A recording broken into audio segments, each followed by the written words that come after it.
And now it's Little Italy Podcast and the Deborah Cobelt Live. Hi, everybody. Thank you for joining us today on Deborah Cobalt Live and our Little Italy podcast. And I have a magnificent guest that I'm honored to present to you today, James Conlon. He is the music director of the Los Angeles Opera, conductor, historian, deep devotion to social justice through his music. And he is about to sort of, I won't say end a 20-year career at the LA Opera, because you're still going to be there, roaming the hallways of the Opera House, if you will. But you've been there 20 years, and we are here to sort of discuss that incredible, incredible career that you've had there, all that you've brought to opera. And also, I like to say, you're very well known as saying there is no such thing as too much Mozart, and you can't imagine a life without Verdi. So thank you for being here today, James. Well, thank you for having me, and I'm honored to be with you. I really am. So, 20 years. I have to ask you, Placido Domingo, the great Placido Domingo, when you got that phone call 20 years ago, we're going to, go back and forth a little bit about your career, but you were already a very distinguished conductor throughout the world. When you got that call to come to the LA Opera, what was that like? Tell me about it. Well, it was a great surprise. It was actually 22 years ago, to be exact, because I was still in Paris, where I was the music director or the chief conductor of the Paris Opera. And I had recently left another post as well in Cologne, Germany. And when Placido asked me, I said, well, I was just looking forward to goofing off a little bit and working less. He said, well, he's very persuasive. He said, this is great. We'd love you to come, even if you stay 3 or 4 years. So we made an agreement. I'd stay for a few years, 3 or 4 years. I never imagined I would stay 20 years, which, by the way, in our profession is a long stay. It's not a short stay. That's a long stay. And 20 years here in LA, but it's also after 50 years, more than 50 years on the podium of symphonic orchestras and opera houses and choral festivals, and you name it. I've been doing it a long time, and I'm very happy that I've been able to have these 20 years in LA, which came as an enormous surprise. I'm not from California. I've never imagined I would come here, and I've been very happy. Well, like me, you're also from back east. You're from New York, Queens in particular. And, lots of folks back east will say, how could you enjoy Los Angeles as a New Yorker, right? But you really fully embraced it, didn't you? They said that at the time. A lot of people did. And of course, we all grew up with the famous New Yorker uh, uh, cover cartoon, which sort of relativized the rest of the world. But I'm not like that because when I was 20, I went east and I went to Europe for the first time and spent decades long in Mm. Europe working and also conducting. So I'm no longer I am a New Yorker. I am a proud New Yorker. I value my ties to New York and my childhood and my education. But I've been going around the world for, 40, 50, 55 years now. Yeah, as they say, you're a citizen of the world, right? If they say that, that's fine. Let's go way back. You're a kid, you're 11 years old. Your friend was made to go to the opera, and he's like, oh, okay, if I could take a friend, right? Is that how it went? I mean, I wasn't there. I think you were. Tell us a little bit about your start in opera, like when it just sort of hit you that this is what I'm meant to do. Well, you've obviously heard that story, and it's 100% true. My best friend name was Walter. He was the son of German immigrants. His mother had formed an opera company in Queens, uh, and he did not want to go to the opera. And he said, "I will only go if I can sit in the front row, and I can bring a friend." And so he came and asked me, "Will you come with me?" And I said, "Well, I have to ask my mother." So I went home and asked my mother. My mother was thrilled. She said, "Absolutely. You go with Walter. You sit in the front row. Your dad and I will get tickets in the back row, and we're all going to have a great time." And it all started there. Now, I had already had a penchant for classical music, but this is like, Saul falling off his horse and becoming Paul. It was a real epiphany. It started with that, and within several months, the entire focus of my life had changed in the direction of classical music and opera. That's pretty amazing because classical music and opera aren't exactly in your family, right? None of my brothers or sisters or parents, or really my grandparents were. I have two, I believe I have two great grandparents on my mother's side who were musicians, and I know for sure that my Italian great grandfather was a musician. And I think if there's a genetic, maybe it's an atavistic gene, it jumped a few. If it's anybody, it's him. Yeah. So tell me then, what was the journey from there? You're a kid, it really hit you. So I believe that what you were took singing lessons. I mean, how did you then transform into who you became? I believe Juilliard. You were then, fate kind of got in the way there too, because you were allowed to do some conducting while at Juilliard. I mean, you got the big break as a young guy, right? Right. Well, I think when you're 11 and you realize you love something, you don't really think at first how. I knew I wanted to play the piano. I already had some piano lessons. I became very serious immediately. I started to play the violin, and with it, and then I started singing the children's chorus of the opera. Within 2 years, suddenly a second epiphany: I want to conduct. Mm. And for some reason, I thought I could. I had no reason to believe that, but I just wanted to do it. And I just said, well, what am I going to do to conduct? Because no one's going to teach a 13-year-old. So I started, fortunately, taking advantage of New York City, which is, I am deeply grateful that I grew up there.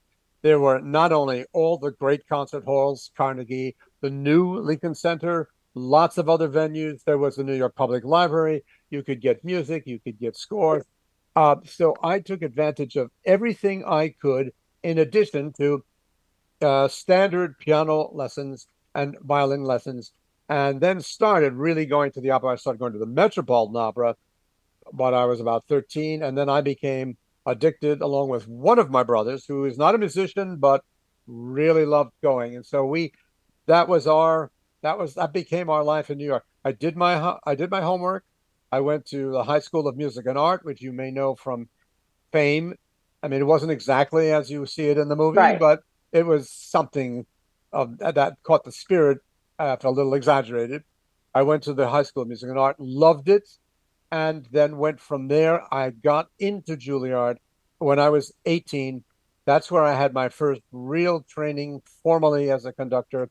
And before I graduated at the age of 21, I had the great fortune to take over a production that a very famous conductor had canceled because he wasn't well. That was Thomas Schipper's. And I was identified by Maria Callas, who was teaching Wow. in the school that year. Those were the famous master classes. And she had gone to see me. She went to a rehearsal, and she went back to the president and said, have no fear, take that kid. He's going to have a great future. So that came right from her. I want to say this to anyone listening who really has a passion.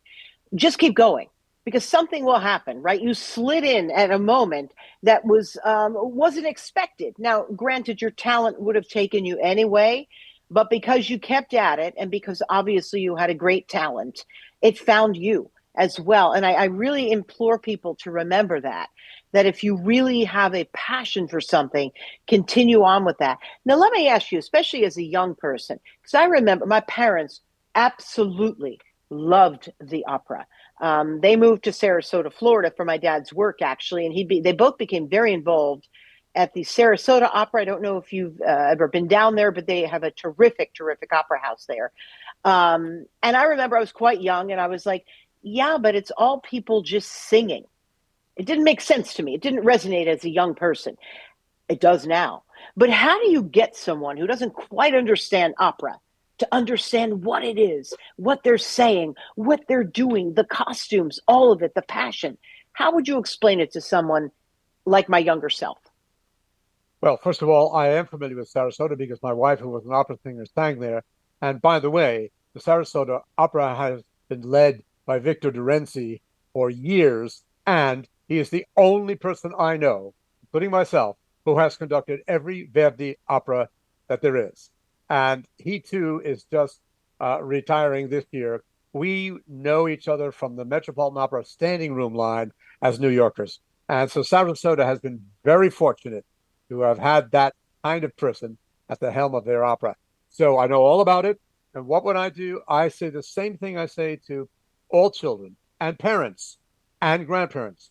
Take your children to the opera and or symphony, both actually, as early as you can, because if they see that there's an example that they say, Grandma loves the concerts, my mother likes the opera, there's an identification. And you don't have to explain, you don't have to understand everything. I said, first of all, don't worry about what you don't know. Just listen, feel the feelings, listen to the music, and see where it takes you. And you've used the word 3 times already. I counted passion. Passion is what it will become.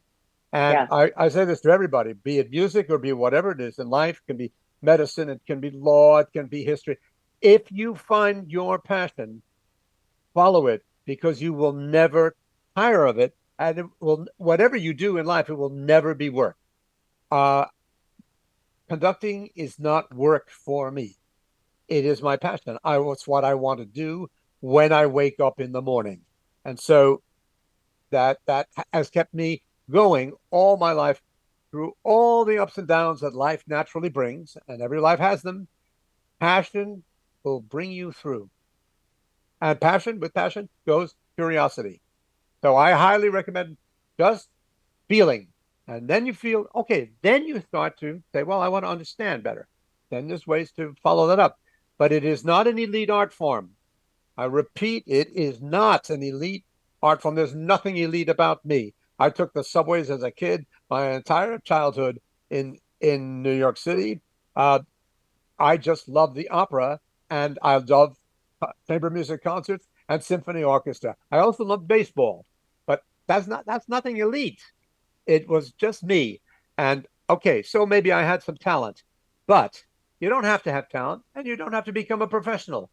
But it's a great thing to have it as a love in your life all your life. And I promise if you start early enough and you've got some good examples, usually family members or friends will say, come on, come with me. We're going to enjoy this together. Somebody to get you over the feeling that you might need to be inhibited by the experience. You're going to have a great time. You know what helped me? It was almost like studying Shakespeare. Sometimes I needed a little help. So I would read sort of the Cliff Notes version so I knew what I was about to read. And then it all made sense. And then I was able to read Shakespeare in full because I figured out what it was about. So sometimes, what would help me? I would read about the opera first. So I was well versed and I knew what I was about to be consuming. That sometimes helped me. And then I was able to enjoy opera and I didn't need to do that. Does that make sense? It all makes sense. First of all, we all need help with Shakespeare. I love Shakespeare, and we all need help. It's another language. Yeah. Opera, the same. Yeah. I used to have my little book of opera stories, and I would read them first so that I knew what was going on. In those days, there were no surtitles. You went to the opera; it was in a foreign language that, at least at the time, I didn't speak yet. Uh, you were on your own unless you knew what was going on.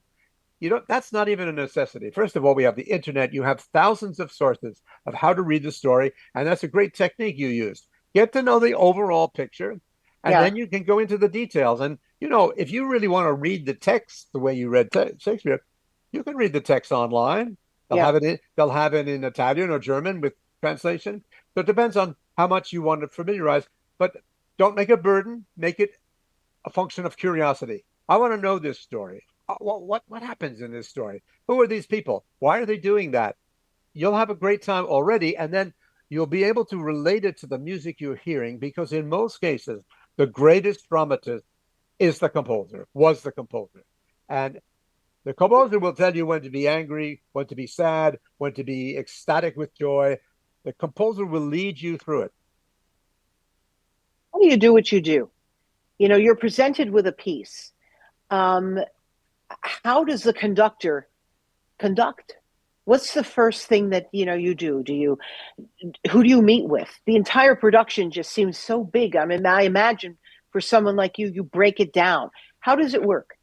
Well, first of all, as a conductor, you are confronted with an orchestra. Let's say Yeah, symphonic conductor. You go to the first rehearsal, you try to show them what you can do, what you want, how to inspire them.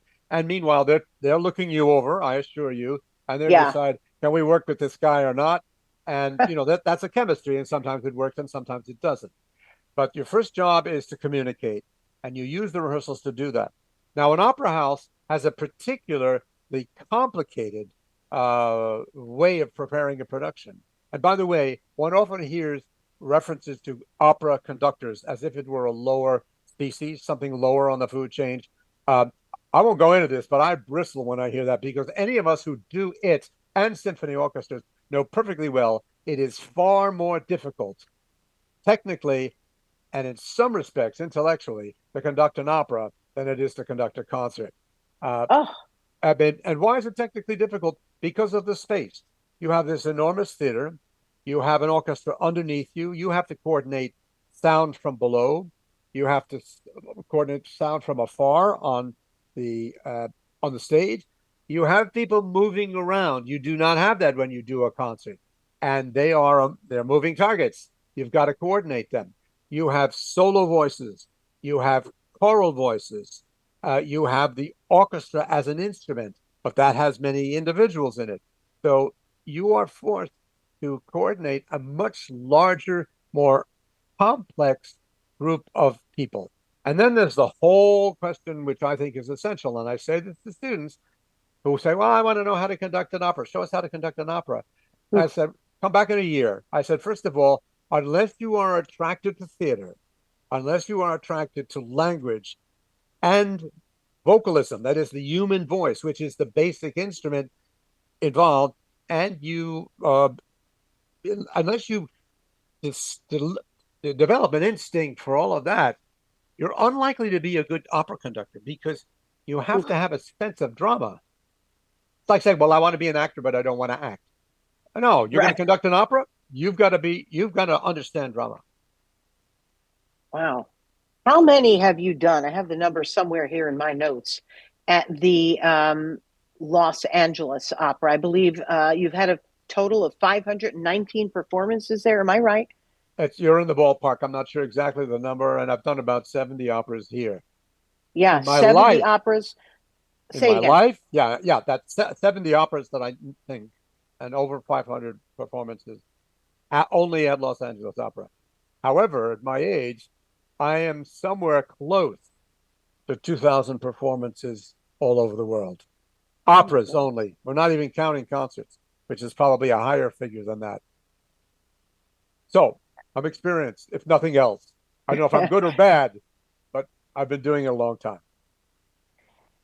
Is there one or two or five or 10 that stick with you that when you're laying in bed at night, you think, oh my goodness, that the music is just sort of, ruminating throughout your head?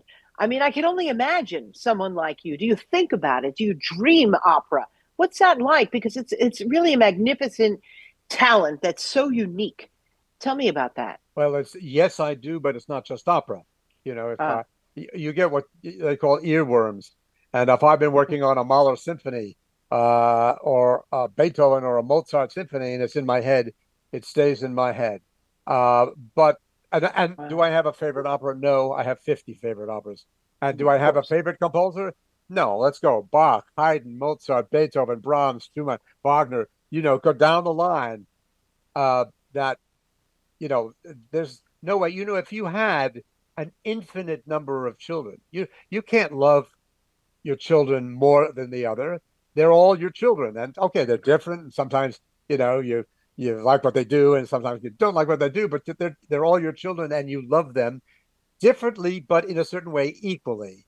Uh, that's the way it is with music. Once you love a piece of music and you know it's there, you don't stop loving it because you're not listening to it. It's somehow or other in your system. And had a rich life because Yeah. I have even been able to spend my life, aside from my family, I've been able to spend my life with music that I love. And at my age, I assure you, I don't even do things that I don't love any longer. There's no time. I'd happily repeat half of the things I've done. I'll have another chance at all of it. Uh, I do continue to do new pieces, but I don't have to because I have so much that I've done that I'm attached to emotionally as well as intellectually. You're never going to be bored. You've lived throughout the world. You've been married for some time. Your wife, I believe, was a singer, and in fact, recently, I believe, worked at the Pasadena Playhouse. Correct? That's right. Now she is a language coach. She's very good with languages, and she's a language and diction coach. Works primarily in opera, but she loved the work at the Pasadena, which was great. It's a great playhouse. They were doing Amadeus, which of course is all about Mozart. So we love the subject. She had a great time. I went to a bunch of rehearsals. I even thought of help Mozart learn how to conduct. I mean, it was really fun. And then I went to several performances, and we had a great time. Yeah, and your eldest daughter is a well-known documentary filmmaker, and your youngest is an actor, I believe, in London. Correct? So, I mean, you are a full-on arts family. What was that like? I mean, the kids grew up obviously in Los Angeles, and you were able to keep them in one place for certainly for a while, Well, right? I mean, go the ahead. kids actually grew up in Europe and New York for the most part. Okay. They were already certain age by the time they got here. My well, let's start with my older daughter, Louisa. She's a documentary filmmaker, and she's already got a career. Uh, she was in a movie, an Ivory Merchant film, when she was 8 or 9 years old, and that whet her appetite for movies. But she said almost immediately, "I don't want to act. I want to be behind the camera." So she seemed to know that very early. And she went to NYU to study film, and she went to Berkeley to get a master's in journalism. Our younger daughter, who was born in Paris and came to the US for the first time when she was 7, went to the New School in New York Yeah. and then got into RADA, that's the Royal Academy of Dramatic Art in London. She just earned her master's and she's there acting now. So they've stayed in various artistic forms, but not music. And that's fine with both of us because we didn't want to force our kids to compete with us or to, we wanted them to do what their passion told them. That's what they're doing. What were Sunday dinners like in your house? I can only imagine, such a rich group of people. You, your wife, your two children. What was it like? Were you discussing art, theater, books? Everything, Mm. social issues, politics, history, yes, art, yes, theater, yes, a little bit of music. I mean, they're very smart young ladies, and they've got a lot of thoughts and of their own. And you know, we spent a lot of time, to my regret, as I was all over the place conducting. My wife was all over the place singing.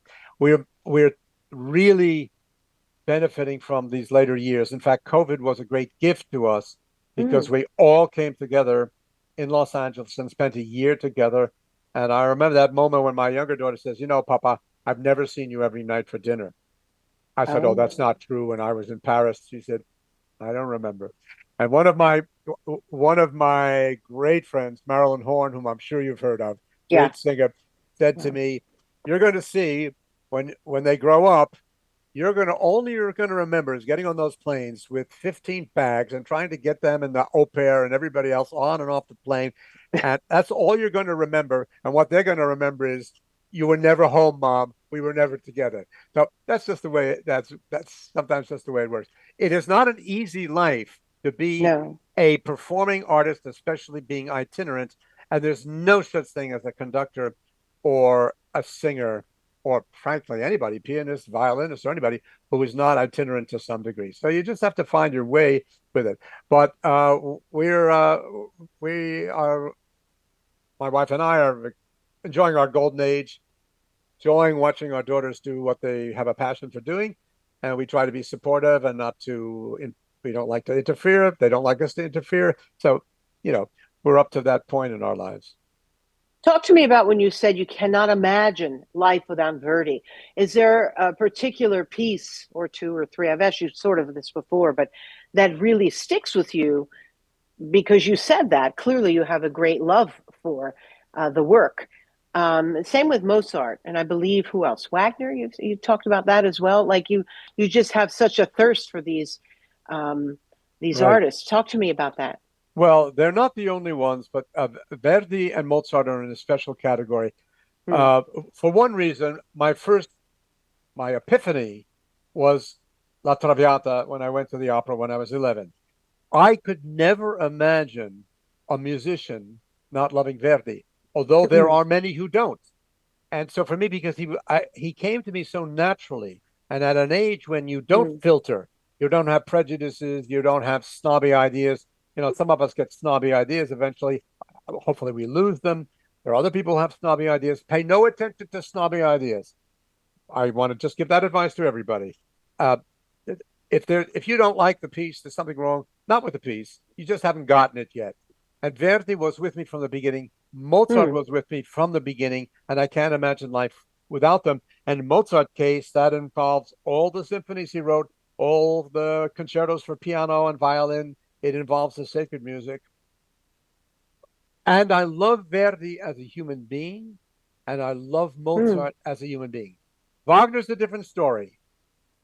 His giant genius is unmistakable and could not be sidelined by any aspect of art or social life. He was a horrible person, but we have to also learn how to separate the human being from the art. And well, that's too long a subject for now. But if you really learn a lot about some of the great artists, uh, you wouldn't like them either as individuals. But that's not what lives. What lives is their work, and that's what we live with. And so, yes, I'm passionate about Wagner as well. But I also am about a lot of other things. How much research, how much history, how much, going to a library and learning about a particular piece does it take before we finally see it on stage? How does that work? Well, I've spent a life of reading from the time I'm a child. Now, I come from this family of five children. I'm the Yeah. only musician, and one brother loves music. But we grew up in a family where my father taught us. He came to the dinner table every night, and basically he lectured, sometimes to my mother's annoyance. Uh, you know, eat, let's get. And my father would talk. My father would talk about daily events. My father would talk about social issues. My father would recount history. My father would recount Shakespeare. My father would talk about the Bible. My father was a highly intelligent, educated, curious intellectual. My mother was very smart too, in a different way, but we were exposed to all of that as Yeah. young people, and so that has stuck with me.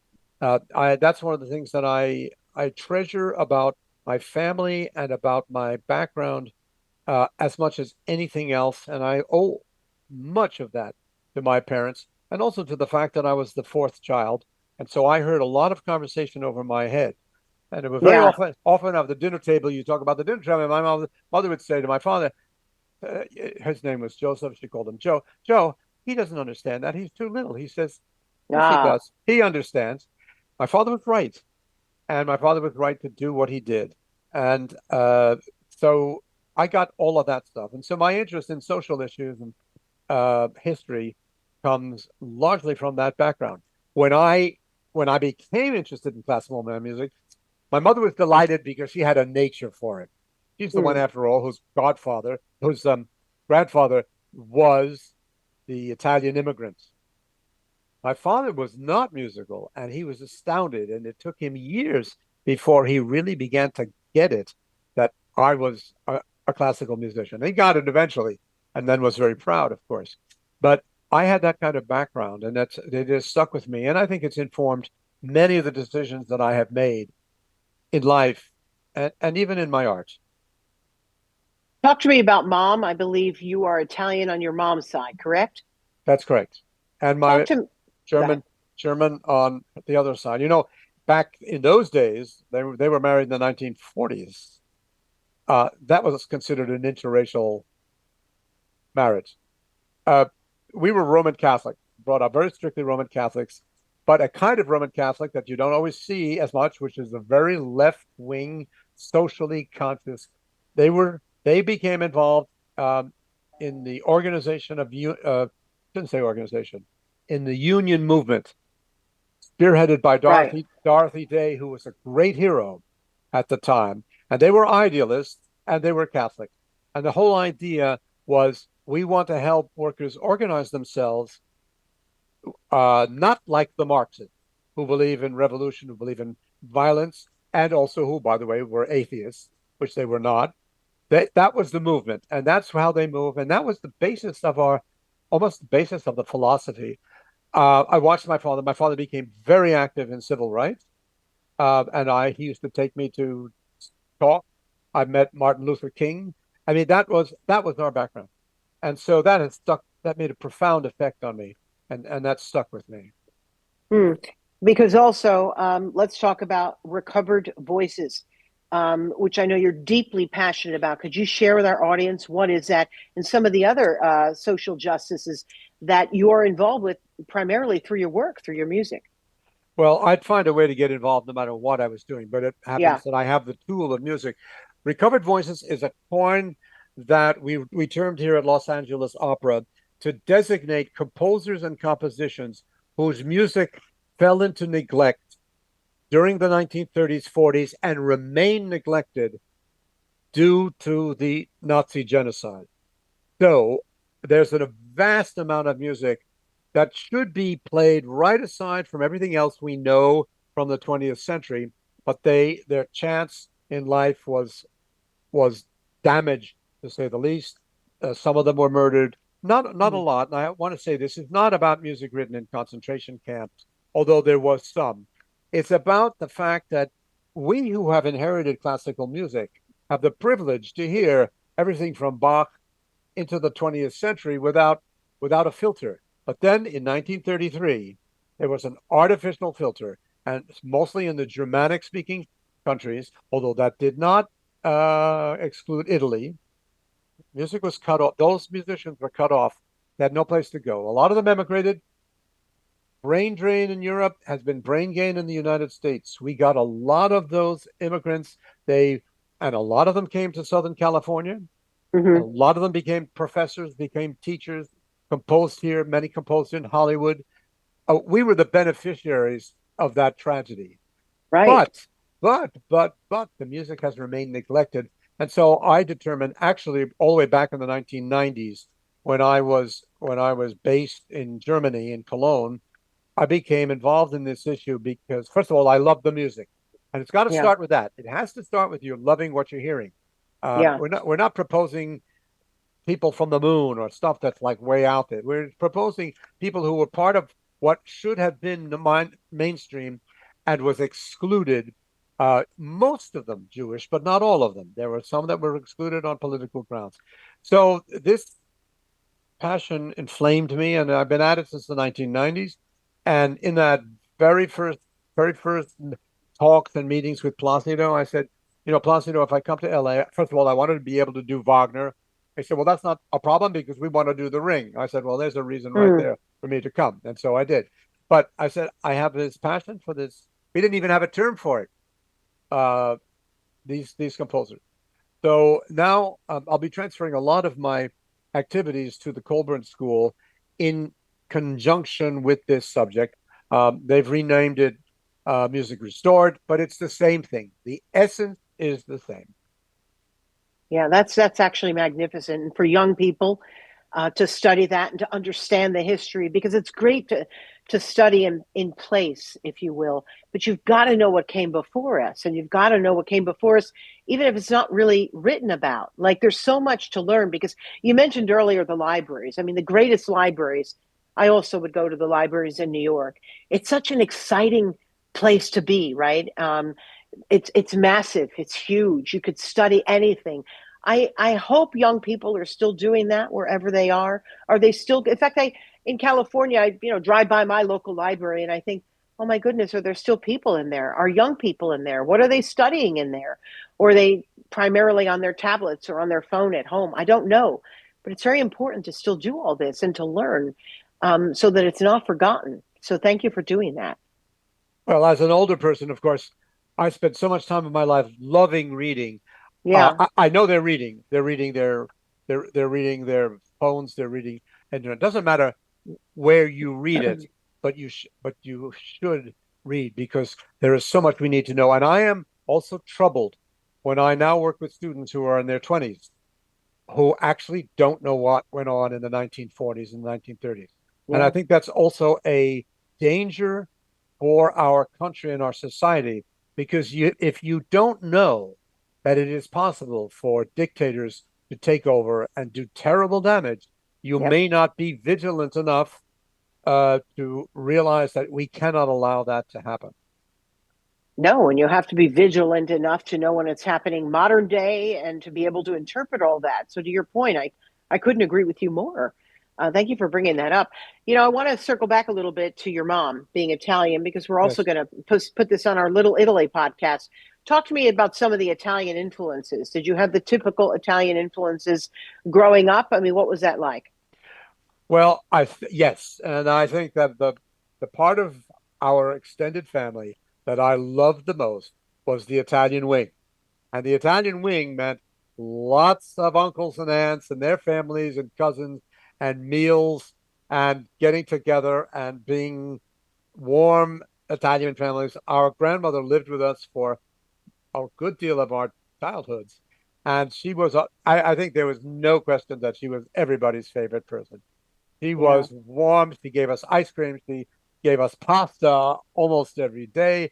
She hugged us. She was a very small woman. I thought she was big. No, she wasn't. She was very short. And, I used to try to put my arms around her and couldn't quite do it. Uh, she was the warmest, most wonderful influence. And I think we all benefited from that love. And my Mm, mother's attachment to the Italian part of her family, I think played a lot of a role. And I think indirectly it played right into my burgeoning love with what was first Italian opera because I had a warm sense of it. However, my mother was also very Teutonic, very mm, disciplined, quite authoritarian, and I easily moved into the German world as mm, well, thanks to both of them, and worked in German music, but also the mentality. My grandfather was very proud. I had an older brother who learned German very young. He was very proud of that. And don't forget that my friend Walter, who took me to the opera, was the son of German immigrants. So we lived in an immigrant mentality, uh, yeah. and people forget that New York, to its great credit, was a place where immigrants from everywhere would were forced to be together, but they learned how to be together. And I Mm. wouldn't give that up for anything. No, that's one thing that New York has over LA. I mean, you walk amongst each other. You take the subway with each other. You're walking down Fifth Avenue, Sixth Avenue, whatever. It starts raining, you jump into a store and you're all sort of congregating together. And then all of a sudden a conversation strikes up. I love that. And I miss that to this day, living in LA, where most of my time is, I'm in the car. So that's a very, very special and unique situation in our country that we've got in New York, right? We walk amongst each other, we learn from each other. But that's why it's so important to go to things like theater and to opera because you're in a situation together and you're consuming something together. And I think that's what that's that collective, thing going on there. That's what the arts do for us, right? Well, the collective nature of going to the theater, going to Yeah. a concert, is also that you have a spiritual experience. And I believe that music and theater are spiritual exercises, or not even exercises, they're spiritual realities. You're doing it in a community. So it's not that different from church going. What do we do? Yeah. We do when you go to church. I mean, okay, everybody has their own particular beliefs. Every religion has its own system, but you go together, you experience together. That's quite different from experiencing alone. And that's why I encourage people come right through these doors here. I know these theaters look big and frightening from the outside. No, by the way, nobody gets dressed up these days in black tie or formal. It's not formal. You just come. I'm going to say come as you are, but dress up a little bit. But there are no requirements about that. You do not have to be a part of a certain level of society, whatever that means. It's for everybody, and we want to see everybody in the opera houses, in the concert halls, everywhere, because we live and believe in music. We live this life, and we want to share it with everybody. Timothy Chalamet notwithstanding, there's a lot of people who really, really, really love this, and a lot of us. And I don't do Instagram very well, but or often, but I did one for him, and it got 100,000 hits. I believe what we said. We invited him to come to the opera. It was very nice. I think I was polite. But the message, I believe, is clear. Don't dismiss us. There's a lot of us. And that music, that dance, that'll be there 400 years from now when all of us are forgotten. Right. The same way that Mozart is still here many hundred years later. Many. And will always be. And will always be. Absolutely will always be. Before I let you go, Falstaff, I told you I couldn't get out of the theater because I was taking it in even after it was long over. Honestly, they pretty much had to just say, we're closing. So it was magnificent. I thank you for that gift. And the magic flute, that will be your final piece here this year. Talk to me about what went behind choosing that. And then after that, again, before I let you go, what will you be doing after this? Are you going on a long vacation? Like, what are you doing? Let's get to that in a second. The choice of Falstaff and the magic flute are specifically, first of all, I love them both. Yeah. Specifically because they are the final work of both of those composers. Yeah. Verdi written at the age of 80, Mozart most tragically at the age of 35 when he died. Yeah. So, but they are both great operas. They are both masterworks, and they're also, by the way, highly amusing. But they're highly amusing with a very deep human character and human side in it, and so that you're not just going. You will laugh, but there's also much feeling to be had and much to be thought about in both of these works. So I wanted to make those my final valedictory operas. So my future is. I feel. Well, yes, I will miss some people at LA Opera. No question. I'll miss my orchestra. I'll miss the colleagues, the people I worked with. I'll miss the public. Although I will be conductor laureate, so I'll still be around. I will be around. But it's time to. It's time for me to move on. But it's also time to give some younger person a chance to do what I had the privilege of doing for so many decades. My feelings are a little bit of sadness of leaving, but lots of liberation. I'm going to be able to open the door to my life in many ways that have been excluded due to the fact that I have been responsible for an orchestra, an opera house, or several, 2 or 3 at a time for 47 years. And it's time. I don't want to do that anymore. But I still want to conduct. I still will conduct. I'll still make music. But I also want to do a lot of other things. I want to write. I want to speak. I want to speak to audiences to try to impassion them the same way you and I are talking today. I want to be involved in education, and there's a lot more. So that's all coming. As long as I'm graced with good health, and you never know that. That's the great question at my age. And it becomes more urgent because you realize you don't have infinite time. Maybe I'll be lucky, maybe I won't be, but I have a lot to do and I want to get to it. Thank you so much for joining us today. I'm so honored. I truly am. And I so look forward to your final piece here at the LA Opera. Just so magnificent. It's such a gift that you've given to all of us. And thank you for taking the time for this interview. I deeply appreciate it, James Conlon, very, very much. Is there anything else you want to add, or do you think we kind of covered your 20 years in LA in about 50 minutes? Yeah, How do you do that? You did wonderfully. And of course, I'm thrilled to be able to meet your audience, indirectly like this, and especially Little Italy, because of course I have a special soft spot for that. And I hope that I will see you here or somewhere else. You come and hear me when I speak. If I write, you read. I would love to keep in communication with all of you. Absolutely, and I'll see you at the opera before June 21st, I believe. Isn't that your final night, June 21st? Yeah, thank you very much, everybody. You can find my interview with James Conlon on Deborah Cobalt Live and the Little Italy podcast on YouTube, on Facebook, and then we are also an audio podcast. You can find us on Spotify, iHeartRadio, or anywhere else where you get your podcasts. Please look us up. Deborah Zara Cobalt is my name.